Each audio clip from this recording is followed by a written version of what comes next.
राजधानी के पंडरी स्थित ग्राम सेवा समिति के जमीन को लेकर बुनकरों के द्वारा उठाए गए आवाज के बाद निगम कमिश्नर जांच के लिए पहुंचे थे। दूसरी समस्या बुनकरों ने ये बताया कि वहां पर अनाधिकृत रूप से सड़क बनाई जा रही। सड़क बनने से वहां पे मलबा डाला जा रहा और जिसके चलते वहां ऊंचाई हो रही। निगम कमिश्नर ने सड़क के शुरुआत से लेकर अंदर हिस्से तक जाकर मौके का निरीक्षण किया और उन्होंने आश्वस्त किया कि इस जगह पर सड़क जो बनाई जा रही अनाधिकृत है, इसमें कार्यवाही की जाएगी और जेसीबी के माध्यम से इस अवैध कब्जे को सड़क को तुड़वाया जाएगा।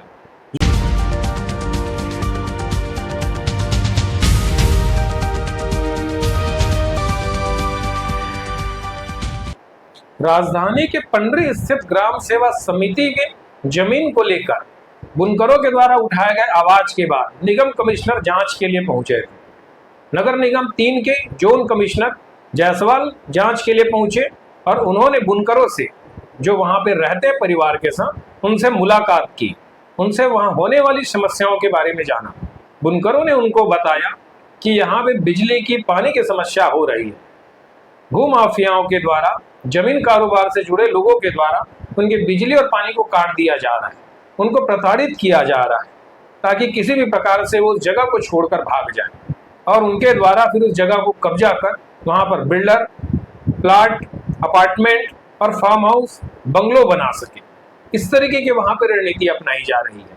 इन शिकायतों के बाद नगर निगम के जोन कमिश्नर जायसवाल ने गंभीरता पूर्वक सुना और उन्होंने उनको आश्वस्त किया कि बिजली और पानी की समस्या उनको नहीं होगी। नगर निगम के जो भी उनके अधिकार हैं उनके तहत वो जो भी काम कर सकते हैं उनके हितों पे काम करेंगे और बिजली पानी की समस्या तत्काल बहाल करेंगे। दूसरी समस्या बुनकरों ने ये बताया कि वहां पर अनाधिकृत रूप से सड़क बनाई जा रही। सड़क बनने से वहां पे मलबा डाला जा रहा और जिसके चलते वहां ऊंचाई हो रही। सड़क बनने से उनके घरों में पानी भरेगा। अब ये सड़क कौन बनवा रहा है ये स्पष्ट नहीं हो पाया। निगम कमिश्नर ने सड़क के शुरुआत से लेकर अंदर हिस्से तक जाकर मौके का निरीक्षण किया और उन्होंने आश्वस्त किया कि इस जगह पर सड़क जो बनाई जा रही अनाधिकृत है, इसमें कार्यवाही की जाएगी और जेसीबी के माध्यम से इस अवैध कब्जे को सड़क को तुड़वाया जाएगा। जोन कमिश्नर का यह व्यवहार बुनकरों को बहुत पसंद आया।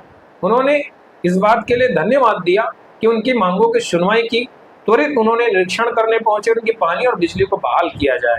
दूसरी बातें ये हैं, जोन कमिश्नर ने यह आश्वासन सप्ताह भर पहले दिया था और सप्ताह भर गुजरने के बाद भी उस सड़क में जेसीबी की कार्यवाही नहीं हो पाई, जैसे जोन कमिश्नर जायसवाल ने आश्वस्त किया था। तो ऐसा क्या हुआ कि एक सप्ताह के बाद भी जोन कमिश्नर कार्यवाही नहीं कर पा रहे। वह सड़क को हरिवल्लभ अग्रवाल, एक जमीन कारोबारी है, वो बनवा रहे हैं। हरिवल्लभ अग्रवाल की उस सड़क के पीछे ग्राम सेवा समिति के जमीन के पीछे लगभग 20 से 25 हजार स्क्वायर फीट जमीन बताई जाती है। वो जमीन उन्होंने कभी किसी से खरीदा था, कैसे खरीदा, क्या खरीदा, इसके बारे में आपको कभी और बताऊंगा। लेकिन अभी जो बातें हैं कि उस जमीन तक जाने के लिए किसी भी प्रकार का उनके पास पहुंच मार्ग नहीं था। इसीलिए हरिवल्लभ अग्रवाल ने ग्राम सेवा समिति के अजय तिवारी के साथ एक एग्रीमेंट कर वहां सड़क बना लिया। वहां तक जाने के लिए एक सड़क, पक्की सीसी रोड बनाई जा रही है। उस सीसी रोड के बनने से हरिवल्लभ अग्रवाल की जमीन जो है करोड़ों में हो जाएगी और अगर करोड़ों में है तो अरबों में हो जाएगी। लेकिन इसका सीधा नुकसान जो ग्राम सेवा समिति के बुनकर परिवार है जो वहां रहते हैं उनको होगा। दूसरी ग्राम सेवा समिति संस्था को, वह संस्था जो बुनकरों के लिए आजादी के समय शुरू की गई थी, वह संस्था जो बुनकरों के परिवारों का भरण पोषण करती थी, वह संस्था जिससे सामाजिक ख्याति मिलती थी, भारत सरकार की खाद्य ग्रामोद्योग विभाग उनको अनुदान देती थी। अब वह संस्था की जमीन इस तरीके से बिक रही है।